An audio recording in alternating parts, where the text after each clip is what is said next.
저와 함께 나누실 하나님의 말씀은 시편 112편 1절부터 10절까지의 말씀입니다. 구약성경 시편 112편 1절부터 10절까지의 말씀 우리 한 절씩 교독합니다. 할렐루야. 여호와를 경외하며 그의 계명을 크게 즐거워하는 자는 복이 있도다.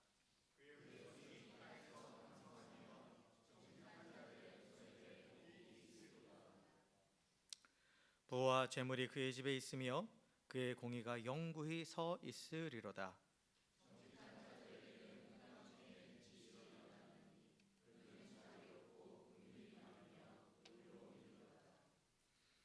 은혜를 베풀며 구워주는 자는 잘 되나니 그 일을 정의로 행하리로다.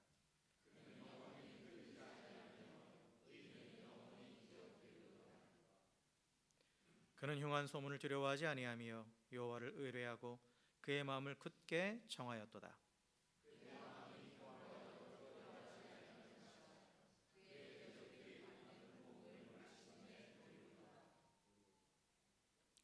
그가 재물을 흩어 빈궁한 자들에게 주었으니 그의 의가 영구히 있고 그의 뿔이 영광 중에 들리리로다.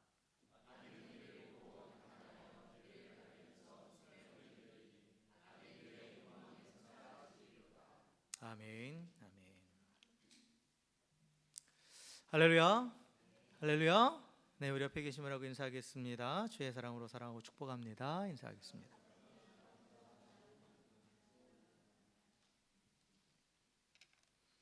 네. 자, 우리가 오늘 함께 읽은 말씀은 시편 112편의 말씀이죠. 이 시편은 할렐루야로 하나님을 찬양하면서 시작하고, 그리고 또한 그 후에 처음 나오는 이 말씀이, 우리말은 이제 이렇게 순서가 바뀌어 있지만 원어 성경을 보면 복이 있도다라는 그 선언으로 시작을 합니다. 그래서 이 복이 있도다라는 이 선언은 이미 복을 받은 사람을 향한 선언이면서 동시에 또한 하나님의 복을 받는 삶으로의 초대를 의미합니다. 그래서 이 시편 112편을 보면 우리가 하나님 주시는 복이 무엇인가, 그리고 복 있는 사람이 어떤 사람이고, 그리고 그는 어떤 삶을 사는가에 대한 그러한 답을 찾을 수 있어요. 그래서 오늘 이 짧은 시편이지만 이 시편, 이 112편의 말씀을 통해서 정말 하나님의 복이 무엇이고, 그리고 그 복을 받는 사람, 그 복이 있는 사람이 누구고, 그리고 정말 이 땅에서 그 복을 누리는 삶이 어떤 삶인지에 대해서 우리가 하나하나 좀 자세히 살펴보려고 합니다. 먼저 1절에 보면 시인은 어떤 사람이 복이 있다라고 선언하냐면, 먼저 첫 번째로 여호와를 경외하는 사람이 복이 있도다라고 선언하고 있어요. 그래서 복 있는 사람은 어떤 사람이냐? 여호와를 경외하는 사람이라는 거예요. 그래서 경외한다라는 말에서 경외라는 말은 히브리어로 야레인데, 이게 두려워하다라는 뜻을 가지고 있습니다. 영어 성경에 보면 다 fear로 돼 있죠. 두려워한다라는 그런 뜻이에요. 그런데 이 경외의 두려움은 공포와는 다릅니다. 그러니까 두려움이라는 감정은 피하고 싶은 대상에서 이 두려움의 감정을 느끼면 그건 공포죠. 그런데 경외는 그와는 다른 거예요. 경외는 뭐냐면 하나님의 임재 앞에서 인간이 느끼는 본능적인 그런 떨림을 의미해요. 창조주 앞에서 피조물이 보이는 지극히 당연한 반응이라는 거죠. 그리고 특별히 또한 이 경외는 그 창조주 하나님을 직접 경험하고, 특별히 그 사랑을 경험한 데서 일어나는 자연스러운 그런 두려움과 거기에 또한 respect, 존중의 의미, 공경의 의미까지 포함하고 있습니다.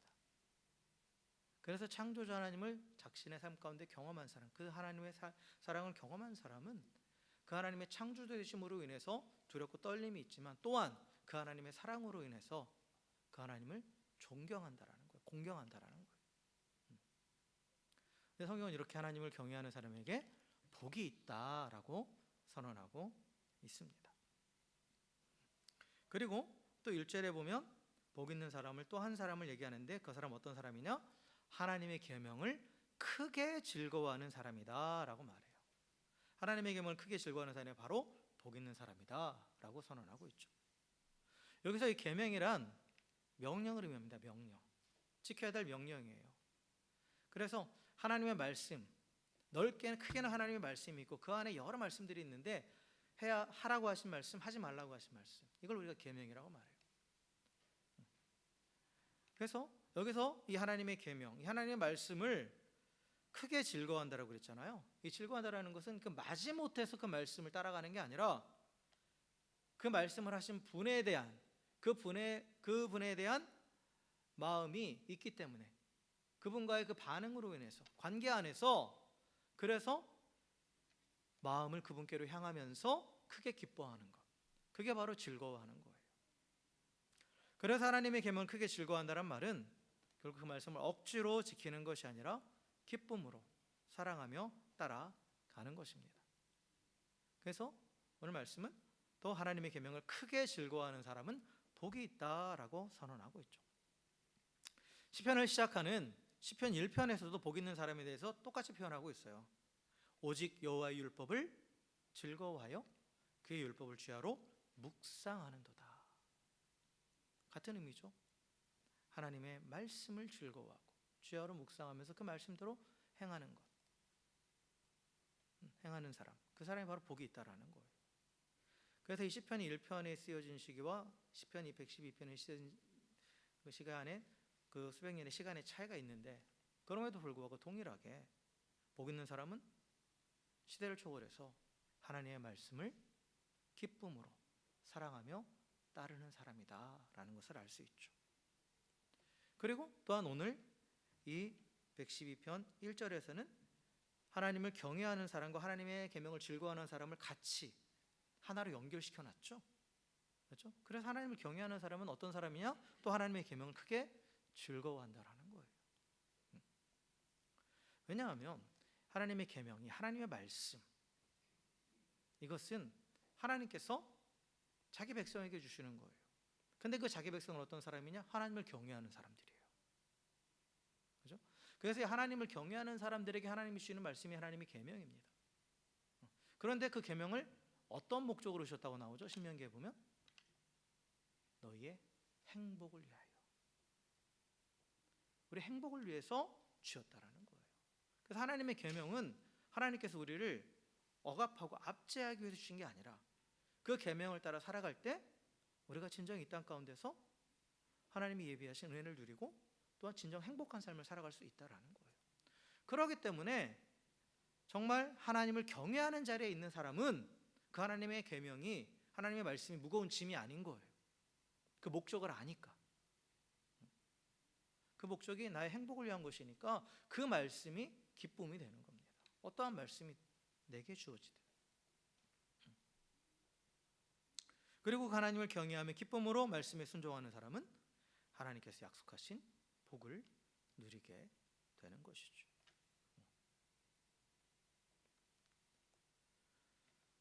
자, 그러면서 그 복의 성질에 대해서 2절에서 시인이 이렇게 선포합니다. 그의 후손이 땅에서 강성하며 정직한 자들의 후손에게 복이 있으리로다 라고 이렇게 선언하고 있어요. 여기서 보면 하나님을 경외하는 자에게 주시는 복이 자손의 복이라고 생각할 수 있는데 그런 의미가 아니에요. 여기는 보면 그게 아니라 그 하나님을 경외하는 자에게, 하나님의 말씀을 기뻐하는 자에게 주시는 그 복은 그 대에서 끝나지 않고 어떻게 된다? 그 후손에까지 계속해서 이어진다라는 그런 표현이에요. 자기 대에서만 끝나는 게 아니라는 거예요. 그 후손과 다음 세대로 이어지죠. 그래서 모세오경 가운데에 특별히 신명기나 또 이런 출애굽기나 여기서 하나님의 복을 선언하는 그러한 내용들을 보면 하나님이 복을 자손 1000대까지 이르게 하신다라는 표현이 나오죠. 당대에만 그치는 게 아니라는 거예요. 그래서 자손 1000대까지 쭉 이어진다라는 겁니다. 그런데 그게 어떻게 그렇게 이어질 수 있느냐? 그걸 우리가 봐야 돼요. 자, 그리고 여기서 우리가 또 하나 주목해야 될 표현이 정직한 자들이라는 표현이 나오죠. 정직한 자들. 그러니까 여러 가지 표현이 나오는 거예요. 하나님의 복을 받는 사람에 대한 1절에서는 경외하는 사람, 또 하나님의 말씀을 기뻐하는 사람. 그게 같은 의미라고 그랬죠. 그런데 2절에서는 또 정직한 자들이라는 표현이 나와요.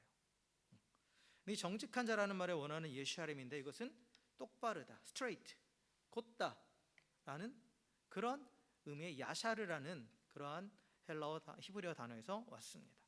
그러니까 정직한 자는 어떤 사람이냐면 구분기 없는 바르게 사는 사람, 곧게 사는 사람이에요.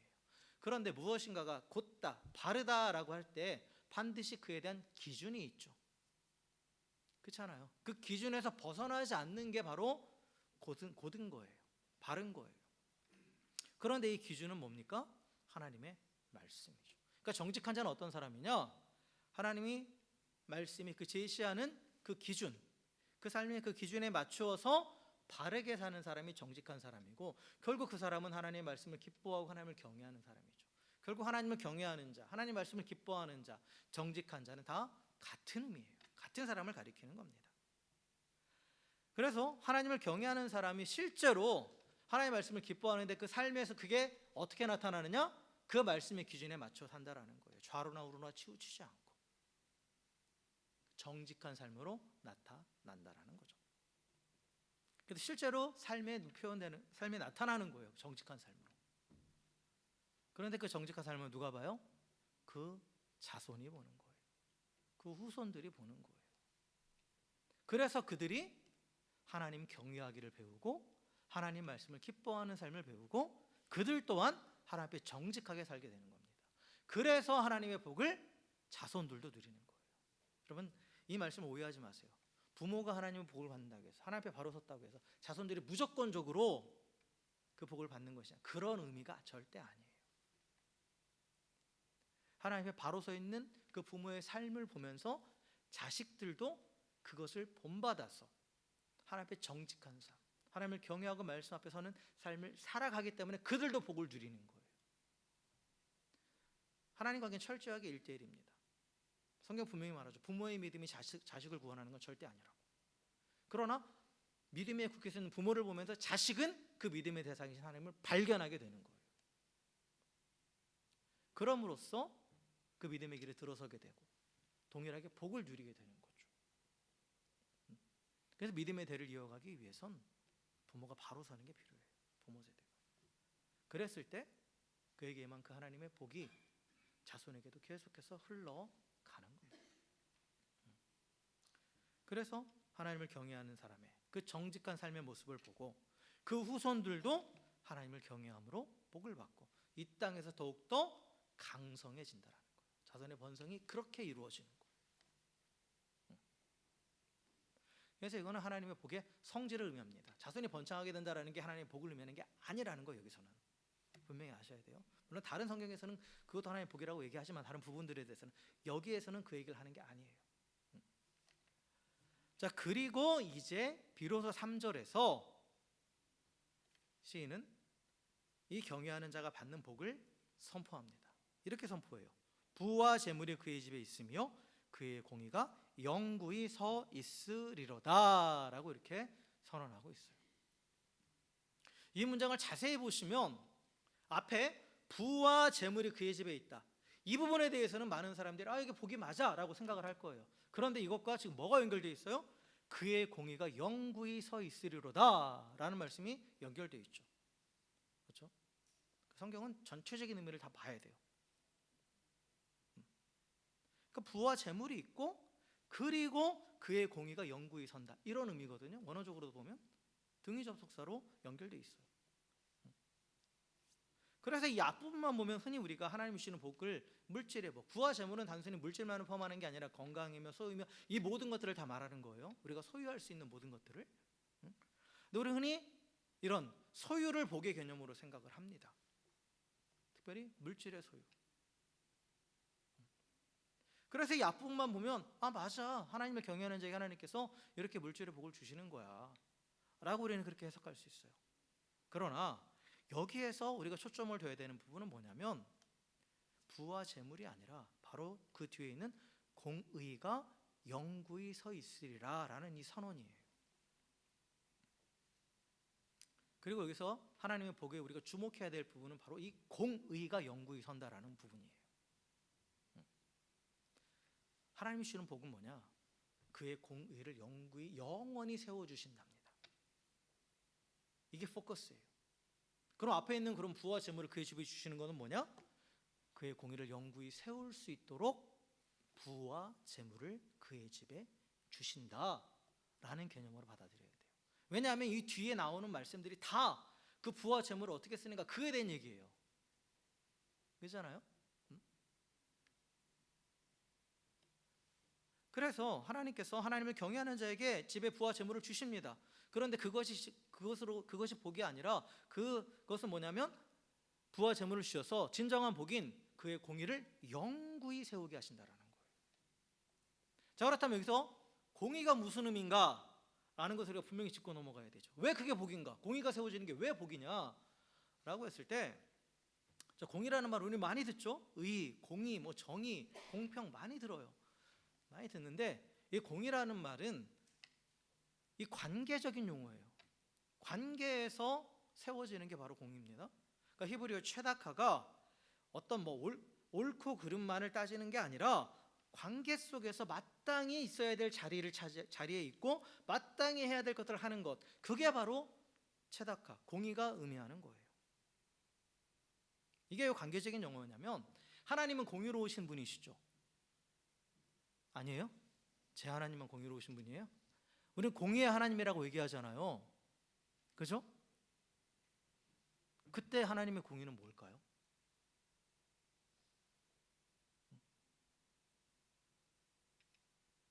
갑자기 왜? 이 개념에서 생각하셔야 돼요. 관계적인 부분에 있어서 하나님이 공의롭다고 하셨을 때는 하나님이 하나님으로서 제대로 자기의 위치에 있다라는 뜻이에요. 모든 것이 그 질서 안에 있는 상태가 공의입니다. 하나님이 하나님으로서 그 자리에서 있는 것이, 그것을 드러내는 것이 공의인데, 이것은 우리와 하나님과의 관계에서 우리가 하나님을 공의롭다고 하실 때 이런 의미예요. 하나님은 창조주시고 우리는 피조물이에요. 창조주로서 하나님 우리가 어떤 관계를 맺으시냐? 하나님 은혜를 베푸시는 분이에요. 계속해서 당신이 스스로를 그렇게 규정하셨어요. 그리고 우리는 하나님의 창조자 하나님께 순종하는 자예요. 그것이 하나님과 우리의 바른 관계예요. 공의라는 건 뭐냐? 하나님이 우리에게 은혜를 베푸심으로써 하나님의 공의를 드러내세요. 하나님으로서 역할을 제대로 하시는 거예요. 하나님의 자리에 제대로 계신 겁니다. 그럼 우리가 하나님을 향해서 우리가 의롭다고 할 때, 하나님 우리를 의롭다고 하시는 것은 어떤 의미냐? 우리가 피조물로서 그 제자리에 제대로 있다라는 거예요. 그 자리에 뭐냐? 하나님을 경외하고 하나님 말씀에 순종하는, 그것이 하나님이 우리를 공의롭다고 하시는 판단의 근거예요. 그 질서 안에, 하나님의 정해 주신 질서 안에 제대로 서 있는 것이 바로 공의입니다. 단순히 옳고 그름을 얘기하는 게 아니에요. 무엇이 옳고 그른 거냐? 그 관계가 제대로 서 있다라는 거예요. 그게 바로 공의예요. 자, 그런데 여기서 우리가 공의를 영구히 세운, 하나님께서 우리의 공의를, 그의 공의를, 하나님을 경외하는 자의 공의를 영구히 세워주신다고 했잖아요. 그게 공의롭다고 인정해 주시고 그것을 영원히 경고히 세워주신다는 그런 의미예요. 그럼 이거는, 그 공의는 뭐냐라고 했을 때 우리가 뒤에 부분과 쭉 종합해서 보면 내가 이웃과의 관계 안에서 제대로 서 있다라는 거예요.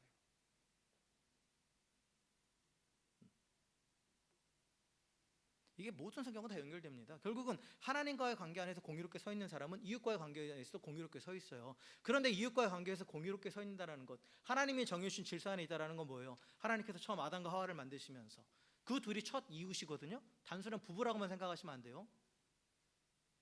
그들에게 정해주신 그 관계의 질서는 뭐예요? 돕는 배필이에요. 서로의 부족함을 돌아보면서 채워주는 자예요. 그것을 성경은 이웃사랑이라는 표현을 쓰죠. 자신의 것을 아낌없이 내어줌으로 그 사람을 완전하게 해주는 그 관계가 돕는 배필입니다. 그래서 내가 누군가에게 내게 있는 것을 아낌없이 베풀고 나눌 때 그것이 공의예요. 그것이 공의예요. 하나님이 정해주신 질서 안에서 내 자리에 제대로 서 있는 거예요. 그 관계 안에서. 하나님께서 부와 재물을 주심으로, 우리에게 있는 그 소유를 주심으로, 그 소유를 주신 목적은 뭐냐? 우리가 이 관계 안에서 공의를 바로 세우고 영원히 세울 수 있도록 그 모든 것들을 주신 거예요. 그래서 부와 재물은 이웃에게 흘려보낼 때 진정 우리의 공의를 세우는 복을 누리게 된다라는 거예요. 그래서 부와 재물은 언젠가 사라지죠. 사라집니다. 그러나 그것으로 세운 공의는 어떻다? 영원하다 하는 거예요. 영원하다. 이러한 개념으로 예수님께서 이 땅에 오셔서 복음서에서 보면 제자들을 향해서 재물이나 보물을 어떻게 하라? 이 땅에 쌓아둘 자가 어떻게 하라? 하늘에 쌓아두라 라고 말씀하셨죠. 이 땅에 쌓아두면 어떻게 된다? 도둑이 훔쳐가고 녹이 슬고 벌레가 먹어서 결국은 사라진다. 그러나 하늘에 쌓아두면 그것은 영원하다. 이런 의미예요. 그리고 그 하늘에 보화를 쌓아두는 방법이 뭐다? 이웃을 돌보는 것이다. 그걸 가지고 내가 움켜쥐고 있는 것이 아니라 그건 땅에 쌓아두는 거예요. 그것을 가지고 이웃을 돌보는 거예요. 그럼으로써 내가 하나님이 정해진 질서 안에 살아가고 있음을 증명하는 거죠. 그러면서 공의가 바로 세워지고, 그렇게 바로 세워진 공의는 하나님께서 영원히 세워주신다라는 거예요.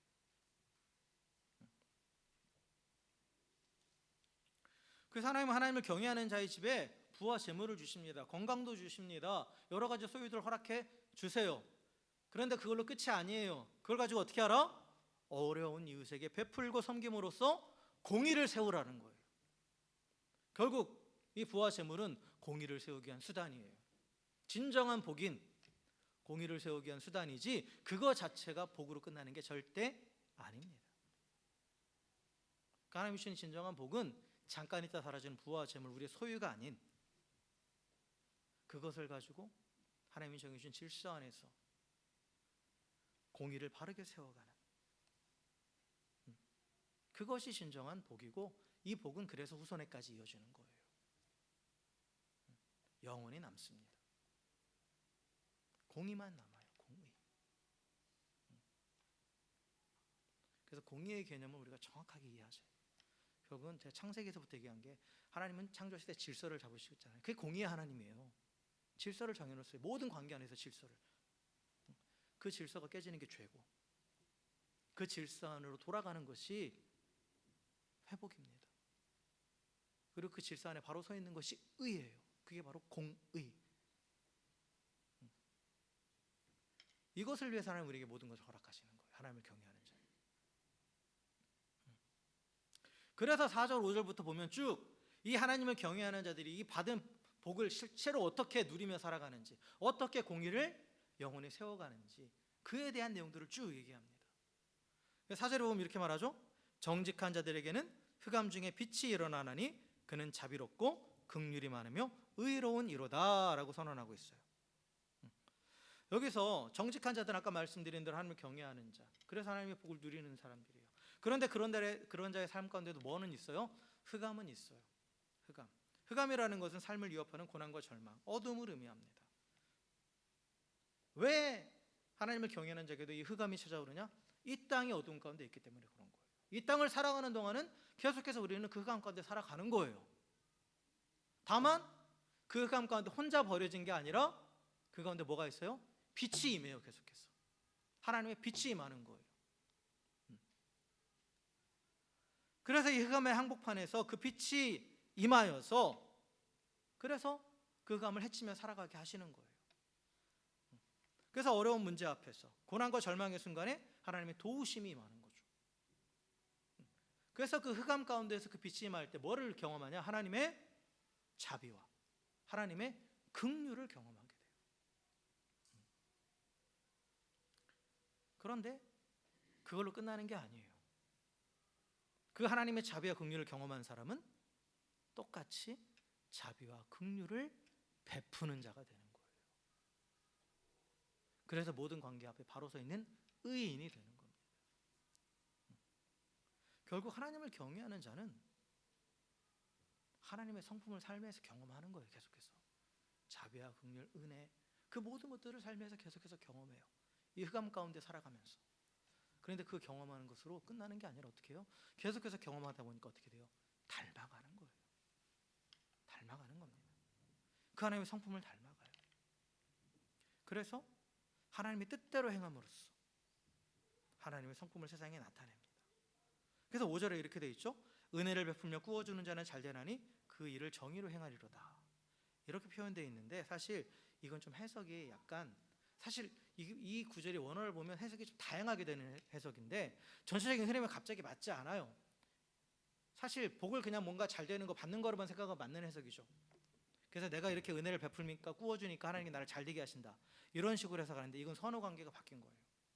원래는 토브가 앞으로 들어와요. 잘 된다라는 터브가 우리가 여기서는 터브를 잘 된다라는 표시로 뜻으로 해석했는데 터브는 선하다는 뜻입니다. 선하다. 영어 성경에는 굿이라는 표현이 나와 있을 거예요. 이건 뭐냐면 하나님의 뜻대로 행한다라는 거예요. 그래서 선한 사람은 원어를 보면 선한 사람은 은혜를 베풀며 꾸어준다. 그리고 자기의 일을 정직하게 경영한다 라고 해석할 수 있어요. 전체적인 흐름에 맞춰서 해석을 해보면 그럼 이건 무슨 얘기냐? 하나님을 경외하는 사람은 어떤 사람이냐? 하나님의 뜻을 따르는 사람이에요. 그 사람이 선한 사람입니다. 성경이 말하는 선은 하나님의 뜻이 이루어지는 거기 때문에.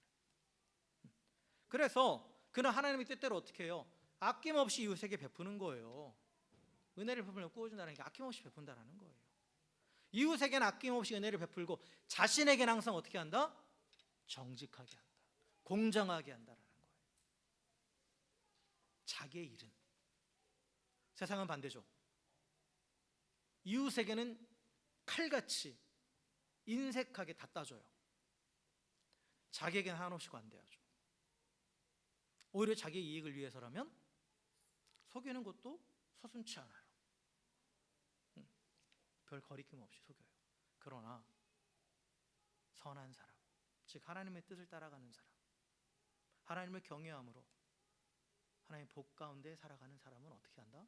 이웃에게는 한없이 베푼다라는 거예요. 그러나 자기 자신에게는 말씀의 기준에 비추어 철저하다라는 거죠.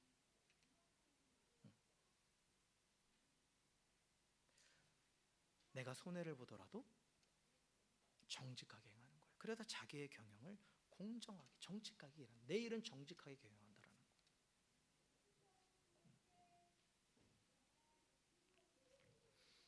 그래서 하나님을 경외하는 사람은 하나님의 은혜로우신 것처럼 이웃에게 은혜를 베풀고 하나님이 긍휼하신 것처럼 이웃에게 긍휼을 베풉니다.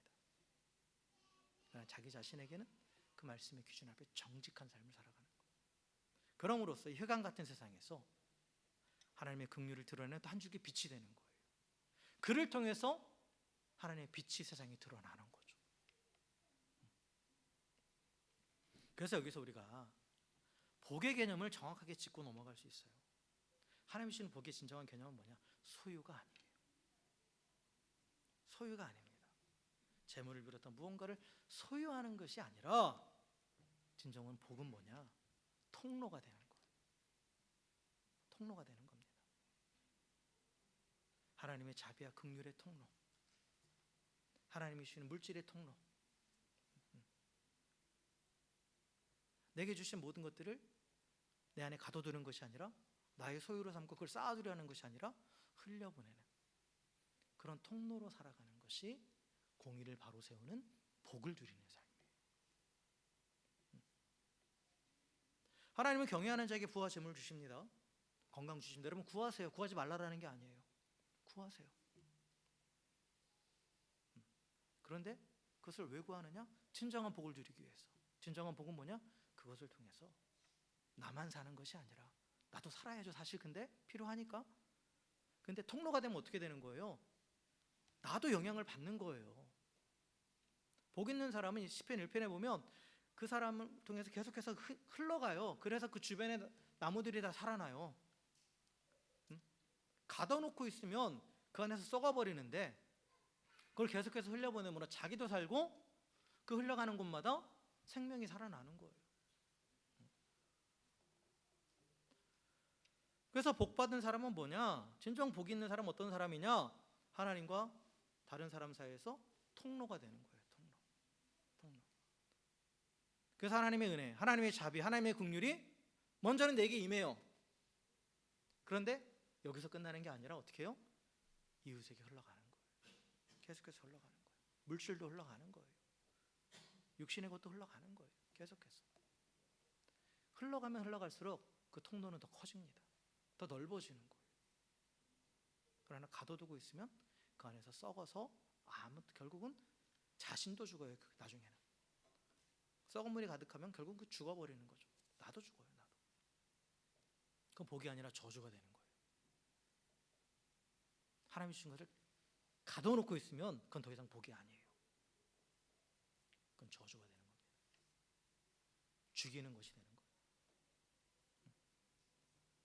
이것이 바로 창세기 12장에서 하나님께서 아브라함에게 약속하셨던 복이에요. 다른 여러 가지 것들을 말씀하시고 마지막에 하신 말씀은 뭐예요? 자손의 복, 땅의 복 다 얘기하셨죠? 그런데 그게 궁극적으로 결국 뭐가 되게 하기 위해서 너는 복의 근원이 될 것이다. 네가 곧 복이 될 것이고 너로 인해서 세상 모든 민족이 복을 누릴 것이다 라고 선언하셨죠. 앞에 나온 모든 것들, 자손의 복, 땅의 복, 뭐의 복, 이 모든 복들 뭐를 위한 거예요? 그를 통해서 모든 민족이 복을 누리게 하시기 위함이죠. 우리는 그 개념을 잊어서는 안 돼요. 이게 진정한 복의 개념이에요. 나만 잘 되는 게 복 받은 게 아니에요. 내가 잘 됨으로 인해서 누군가가 죽어간다? 그건 저주예요. 결국은 나도 죽어요. 그러나 내가 좀 손해보더라도 주변의 사람들이 살아난다? 그러면 궁극적으로 하나님은 나도 더 풍성하게 열매 맺게 하십니다. 그로 인해서 하나님의 공의를 또한 나타내십니다.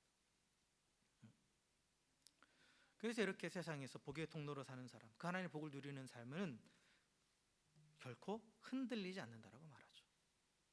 흔들리지 않는다. 그래서 6절에 보면 그는 영원히 흔들리지 아니하며 의인이 영원히 기업되리로다. 여러분, 소유를 의지하는 사람은 흔들려요. 그렇잖아요. 내 소유의 많고 적음에 따라서, 내 상황에 따라서 얼마나 요동쳐요. 저도 솔직히 말씀드리면 가끔 제 통장 잔고의 마음이 흔들릴 때가 있어요. 그럼 그때마다 느끼는 거예요. 내가 의지하는 게 하나님이 아니구나. 숫자를 보면서 마음이 요동쳐요. 어디 투자하신 분들은 이 주가가 파랗게 떨어지면 자기 얼굴도 파랗게 질려버리죠.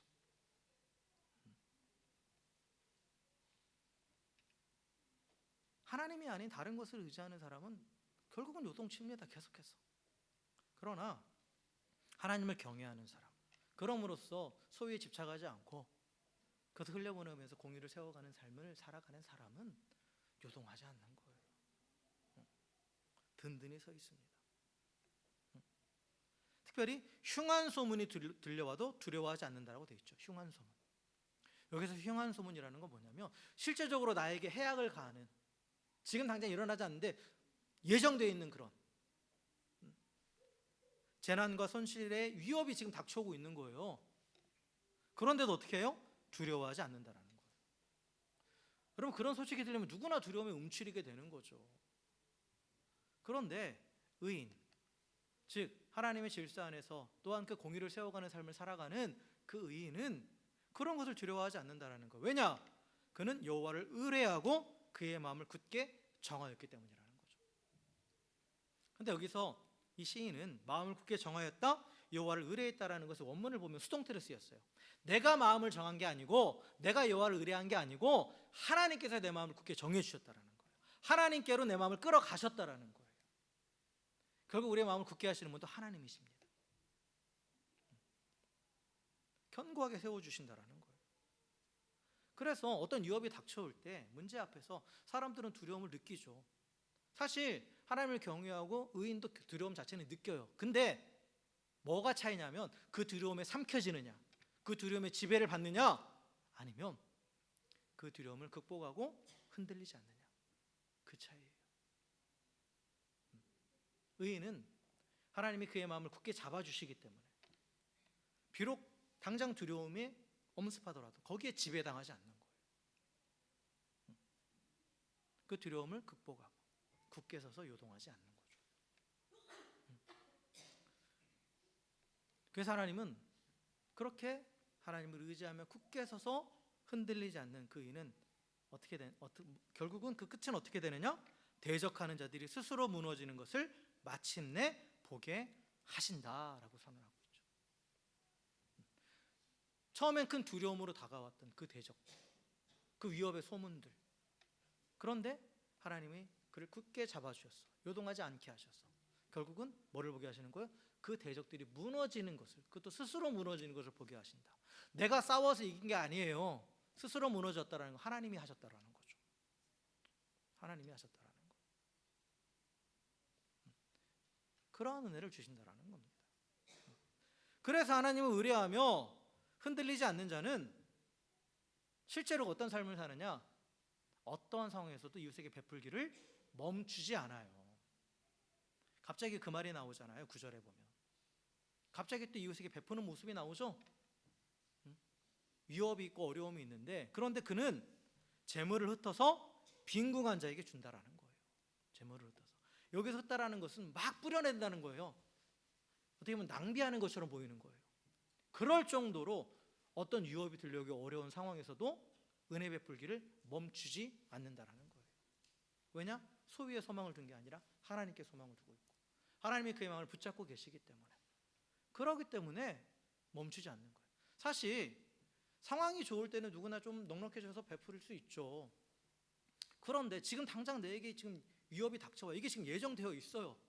그러면 그 두려움이 찾아오면 어떻게 돼요? 당연히 움츠러들죠. 그러니까 이웃을 향해 편손도 걷어들일 수밖에 없죠. 이게 일반적인 반응이에요. 일반적인 반응인데, 그런데 의인은 하나님께서 그 마음을 정하게 하셨고 그 마음을 견고히 붙잡아 주셨기 때문에 두려움에 잠식당하지 않아요. 그래서 오히려 그럴 때일수록 더 어려운 가운데 있는 자들도 돌본다라는 거예요. 그게 그냥 보면 되게 낭비하는 것처럼 보여요. 저거 대처 없이 왜 저래?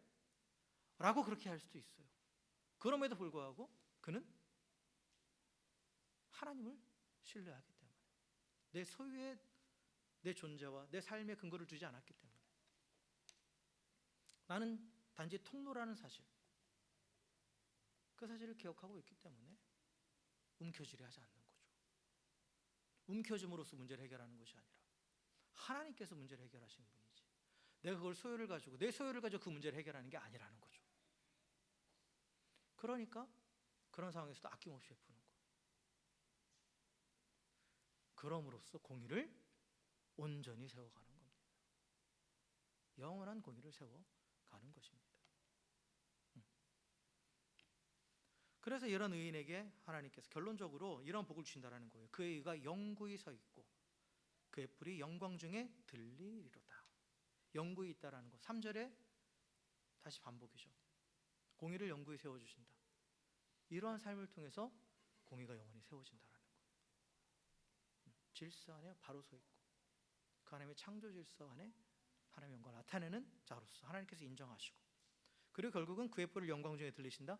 승리하게 하시고 높여 주신다라는 거예요. 이게 하나님을 경외하는 자, 하나님의 말씀에 순종하는 자, 정직하게 그 말씀대로 행하는 자, 그래서 복의 통로로서 정체성을 분명히 하고 계속해서 나누고 베풀며 사는 삶을 사는 자에게 주시는 최종적인 삶의 결말이고, 또한 이게 진정한 복입니다. 영원함을 얘기했을 거예요. 영원히 또한 하나님과의 관계 안에서 하나님이 높여주시는 영광을 누리게 된다라는 거죠. 그런데 마지막으로 시인은 하나님을 경외하지 않는 이 악인의 결말도 얘기하죠. 어떻게 해요? 악인은 이를 보고 한탄하며 이를 갈면서 소멸되리니 악인들의 욕망은 사라지리로다. 악인들은 철저하게 자기중심적. 그래서 악인은 하나님을 경외하지 않는 사람을 말하는 거예요. 도덕적인 악을 말하는 게 아니라 하나님을 경외하지 않는 사람. 그런 자들은 철저하게 자기중심적이죠. 그래서 계속 쌓아둬요. 그럼으로써 뭔가 성취하려고 해요. 그런데 오히려 그들은 이런 하나님을 따르는 의인들의 모습을 보면 되게 어리석어 보이죠. 그런데 궁극적으로 하나님 그들을 인정해 주시고 높여주시는 모습을 보면서 분노한다라는 거예요. 분노한다라는 겁니다. 그리고 스스로 녹아내려서 소멸한다는 거예요. 여기서 소멸된다라는 것이 외부적인 요인이 아니라 자신의 내부적인 그런 욕망으로 인해서 스스로 녹아내려서 무너져 버린다라는 그런 뜻입니다. 그리고 그 욕망은 결코 이루어지지 않고 사라져 버리는 거예요. 그래서 의인은 영광 중에 영원히 남습니다. 그러나 악인은 분노 중에 결국은 사라져 버린다라는 거죠. 이런 최종적인 대조를 보여주고 있어요. 자, 말씀을 정리하겠습니다. 복 있는 사람은 어떤 사람이냐? 하나님을 경외하며 그분의 계명을 기뻐하는 사람입니다. 그래서 하나님 말씀에 순종하며 정직하게 행하는 의인이 바로 복 있는 사람입니다. 그래서 하나님은 그러한 자에게 복을 주셔서 영원한 공의를 세우십니다. 의인은 하나님을 닮아 자비롭고 의로운 성품으로 이웃에게 베풀며 어떠한 흉한 소문 앞에서도 하나님을 의뢰하게 흔들리지 않습니다. 그래서 나의 상황과 환경을 초월해서 어떤 상황에서도 은혜를 베풀고 공의를 세워가면서 어두운 이 땅에 하나님의 빛을 비춥니다. 그래서 이 땅에서 하나님의 자비와 은혜를 전하는 복의 통로, 복의 근원으로 살아갑니다. 하나님의 의인을 흔들리지 않도록 끝까지 붙들어 주셔서 그를 대적하는 악인들, 나아가 하나님을 대적하는 악인들이 스스로 무너지는 것을 마침내 보게 하십니다. 그리고 그 의를 영원히 세우시며 영광 중에 높여 주십니다. 그러나 하나님을 경외하지 않고 자기 욕망만을 붙들고 살아가는 악인들은 다른 결말을 맞이합니다. 그들은 의인들이 높아지는 것을 보고 분을 내다가 결국 그 욕망과 함께 스스로 녹아내려서 사라지고 맙니다. 의인은 영광 중에 영원할 것이고 악인은 분노 중에 반드시 소멸합니다. 사랑하는 성도 여러분, 여러분은 어떤 삶을 살기 원하십니까? 진정 복 있는 삶을 살기 원하십니까? 그렇다면 하나님을 경외하십시오. 피조물로서 창조자 하나님을 인정하고 그래서 하나님 말씀에 즐거이 순종하십시오. 그 말씀에 비추어 정직하게 행하는 것, 그것은 결국은 이웃사랑의 실천입니다. 그래서 하나님을 경외하고 순종하는 의인의 삶은 궁극적으로 이웃사랑으로 실천되는 거죠. 예수님도 그렇게 말씀하셨죠. 모든 율법의 완성은 사랑이다. 그래서 하나님께서 주신 것을 하나님의 뜻대로 이웃과 나누고 베푸는 자에게 하나님은 복을 주십니다. 어떠한 상황에서도 흔들리지 않게 붙들어 주셔서 영원한 공의를 세우는 복의 통로가 되게 하십니다. 사랑하는 성도 여러분, 항상 이 하나님의 사랑을 이웃에게 흘려보내는 복의 통로가 되십시오. 그리하여 요동치는 세상에서도 굳게 붙잡아 주셔서 계속해서 영원한 공의를 세우게 하시는 하나님의 복을 누리십시오.